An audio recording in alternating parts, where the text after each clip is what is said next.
So, kamusta po mga ka-Streetwise? Ako po si Takero Miyamoto at welcome po sa aking munting channel. So, mga kababayan, dito po talaga ako nabibwisit sa mga politiko natin. Trapong-trapo po talaga itong style po ni Robin Padilla at saka ni Bongo. Kasi ito, no, nag-post itong si Robin Padilla. Okay? So, sabi ni Robin Padilla, ang aking pare ko, partner, manang-mana kay PRRD, kakabigay ng serbisyo sa taong bayan, napudpod na at nasira na ang sapatos. Mabuhay na Go, Bongo. So ngayon ito, pinakita ni Bongo yung sira niyang sapatos. Mga kababayan, naniniwala ba kayo sa sinasabi ni Robin Padilla na ito, no, na parang pinapalabas kasi nila dito na simpleng tao lang si Bongo. Ayan, ayan na pinapalabas nila, ayan na pinapalabas nila eh. Parang branding ni Duterte. 'Di ba si Duterte kumakain sa karinderya, mahilig sa ano bang paboritong ulam ni Duterte, munggo, 'di ba? Ganun eh. Tapos yung bahay napakasimple lang, pero Diyos ko, sangkatutak naman, 'di ba, yung mga kinaharap po na sinasabi nga po nating mga aligasyon ng pagnanakaw. Kasi ang unang-una na kasi nating question dito, yung SALN ni Digong. Hindi pa rin po niya pinapakita. Okay, 'di ba? Nung una pinapakita niya 2017 pinapakita niya, pero eventually hindi. Oh. So ngayon ang pinapalabas nila dito, public servant, simpleng tao, walang pambili ng sapatos. Ayan ang pinapalabas nila. O yan, so thank you Robin Padilla dahil dito meron ako naungkat kay Bongo. Ayan kasi ayan ang hirap sa inyo eh. So, ang pinapalabas nila dito, simpleng tao lang ang mga DDS. Pero mga ka-streetwise, nabalita ito noong 2018. Na ito po is tinago po nila ito sa publiko. So alam niyo ba mga kababayan ito pakita ko sa inyo build hits check po choke point. Firms of Bongo, Kin, top contractors, many JVs delayed project in Davao. So itong article na to mga kababayan, ganito ba yung simple? Investigative journalism din to eh. Na ito nga pong si Bongo ay nagmamay-ari po ng construction firm sa Davao mismo, sa Davao City mismo. At karamihan po ng mga projects na nakuha po ng DPWH diyan po sa Davao, nakuha po ng construction company po ni Bongo. Ito. So ito ba yung simple? Ito ba yung simple? Na kapag mayroong project sa Davao City, napupunta lang pala karamihan sa kumpanya ni Bongo? Pero bawal yun. Actually, bawal yun. Pakita ko sa inyo mamaya, no? Bawal yun.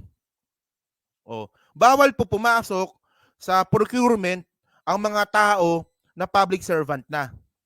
At especially po na si Bongo is personal aid po siya ni Digong. So bawal yon. So mga kababayan, ibig sabihin nito, kasi sabihin na nga natin na, sige, for the sake of the argument, walang kurakot, duman sa procurement. Pero kumita pa rin si Bongo dito. O so, ayan ba ay nagpapakita ng isang tao na sira ang sapatos? Actually, this is not the first time. Nung tinitingnan ko po yung ibang Facebook post nga po at saka mga picture ni Bongo, may mga ganyang ek-ek pa yan, no? Ang dami nito eh. Ayan, no? Nagbebenta ng ice cream o kumakain ng siomay. Ang daming ganyan ni Bongo. Tinignan ko kanina yan. It's very many to mention. Pero ang daming ganyang kaek-ekan ni Bongo. Simpleng tao lang. Maniniwala ba kayo dito? Maniniwala pa ba kayo sa style na trapo? Lumang-luma na to eh. Ito lang no. Ewan ko lang kung mali ako Si Presidente Bongbong Marcos, nung eleksyon, actually, hindi ko siya nakita nagaganyan-ganyan eh. Yung parang ginawa ni Marojas na yung nagda-drive ng pedicab, wala eh. Wala rin siyang ganyan, di ba? Wala rin siyang ganyan na parang pinapakita niya simple lang. Kasi hindi kasi pwede na ipakita ni PBBM na simpleng tao siya. Kasi alam naman natin na milyonaryo yan. Hindi nga, di ba? Di ba hindi bagay sa branding eh. Pero ito naman kay Bongo naman kasi, bakit niyo kinukuble yung pagiging simple ni Bongo ito nga, pakita ko nga sa inyo ulit, oh. Million din po yung kinita niyan, eh. Oh. So, ito basahin natin to dito. Sabi dito, no? Oh. Davao City, for his home region and bailiwick of Davao Region, President Rodrigo Duterte gave the largest share of public works fund in 2017 national budget, the first proposed and passed under his watch. Okay? Duterte offered Davao Region, Davao or Region 11, a dose of double love. So, 43 billion po yung infrastructure na binigay nga po ni Digong sa Davao City na tumaas po talaga ito. Dumoble. Well, dito, understandable naman yon. Okay lang yun. Sa akin, Davaoenyo yung presidente, so, bigyan ng project yung Davao. Okay lang yun. Walang problema yun. Natural yun eh. Oh. Ang pag-usapan ngayon natin dito, itong kumpanya ni Bongo. So, ang kumpanya po ni Bongo ay CLTG. Ayan oh, CLTG. Christopher Lawrence Tigo. Hindi si Bongo may-ari niyan. Ayan na nga oh, CLTG na nga eh. Tigo nga, oh yan nga oh. Yan nga pangalan niya. Oh, CLTG, Christopher Lawrence Tigo. Oh. So ito nga po yung mga budget na nakuha nga po ng CLTG. So pumapalo po ito ng 2 billion pesos. Okay. Una mga babayan, bawal to. Kasi 2017, personal aid na po si Bongo ni Digong. Bawal po pumasok sa isang procurement ang isang government official. Oh. Walang basher, binablock nyo na eh. Nakalimutan ko maglinis, binablock nyo yung mga basher eh. So ayan, di ba? Ay nako, yung ko ba no? So ito lang no. Ayan no, may nag-comment ng 51 billion. Sa tingin nyo ba? Kasi interconnected to. Posibleng magkaroon yan. Posible lang naman. Hindi ko sinasabing totoo ha. Posible rin kasing ganun yan. Na yung 51 billion ni Pulong is DPWH and then ang contractor ang mga Duterte at si Bongo. Pwedeng ganun. May mga ano pala yan. Tesoro, Tigo nga, no, okay, So sa kanya nga yan. Christopher Lawrence Tesoro, go. Ay, yan na yan. Hindi man lang tinago, talagang pinangalandakan na sa kanya yung construction company. Walang yan na yan. So ngayon mga kababayan, ang unang question kasi dito, kasi medyo, ito pala, na-content ko pala to dati, last year. Na-content ko to last year. Ako, anti-Bongo naman ako nun nung election Nung election pala, na-content ko to nung election. So ako, anti-Bongo naman ako nung kasi PBBM ako, na-content ko to. Na ang isa rin palang problema dito, hindi pwede yung construction company ni Bongo na pumasok po sa procurement ng gobyerno. Kasi dapat, ang may karapatan lang po na pumasok sa mga proyekto ng gobyerno regarding nga po sa construction, dapat po ay category A. Nabasa ko yan Dapat parte po siya ng category A. Kasi yung mga construction company po pala na yan, mayroong category A, may category B, may category C. Di ba? Pero mga kababayan, ang tanong kasi dito, paano nakapasok sa procurement at nakakuha ng project yung kumpanya ni Bongo kung sila po ay parte lang po ng category B? Ayan, dalawa pala yan. CLTG Builders at saka CLTG Construction. Hindi, isa lang pala, CLTG Builders pala to. GCLT. So, isa lang pala, sorry. Isa lang pala yan, CLTG Builders, yan po ay category B. Category B lang siya. So, ito po yung isang question dito.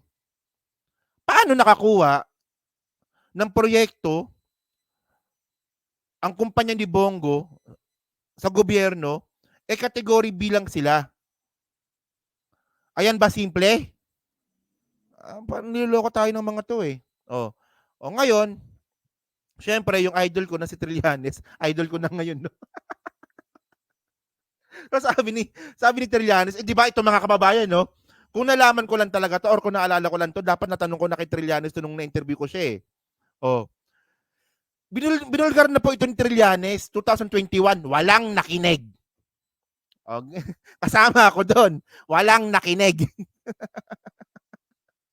Sabi ni Trillanes no 2021, Bongo family amazed 6.6 billion pa nga sabi ni Trillanes, no, worth of government contracts. 'Di ba? Sabi ni Trillanes, no, the family of President Duterte's former aide, Senator Christopher Bongo, kaya kasi former aide to kasi 2021 na. Senador na siya noon. Okay?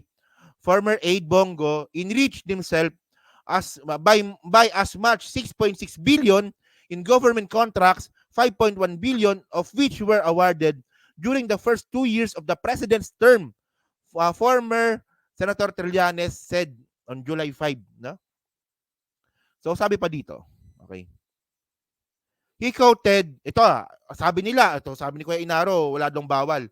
Sabi ito he quoted the 1987 Constitution and Republic Act 7080, or most commonly known as the Plunder Law, that prohibits the President, Vice President, member of the cabinet, and their deputies or assistant from participating in any government project. Ayan no. Republic Act 7080. 'Di ba? So nung sa mga nagsasabi kasi na walang nilabag na batas dito, ito 'yun eh. Well, itong bagay po kasi na to, nakalimutan na to. Well, naalala ko lang talaga itong ginawa ni Bongo, 'di ba? Ironically, dahil po sa sirang sapatos na nilabas niya. Dahil diyan. Isipin niyo, 'di ba? Nung pinakita ito ni Robin Padilla, actually hindi lang si Robin Padilla naglabas nito eh. Sinakyan din po ito ng mga DDS vlogger. Nakita ko to sa isang DDS vlogger eh. Sabi ko, anong simple dito? Ang pagkakaalam ko, mayroong problema to sa construction. Then, pumasok sa utak ko. Then sabi ko, gagawin ko na content ito. So, ayan ba? Yung sinasabi ninyong simpleng tao na may-ari po ng CLTG na pumalo po ng ilang billion yon? 6 billion? 6 billion ba? Na pumalo ng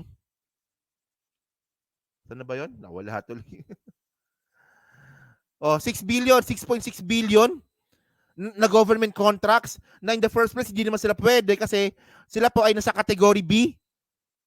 Dapat category A lang po dapat yung pwedeng kumuha ng mga proyekto na yan.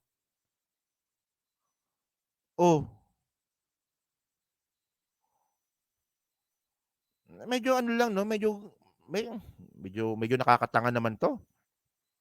Sabi niya dito, no, kung matatandaan ninyo, bago naging senador si Bongo, 2019, siya ang special assistant ni Duterte simula pa noong 1998.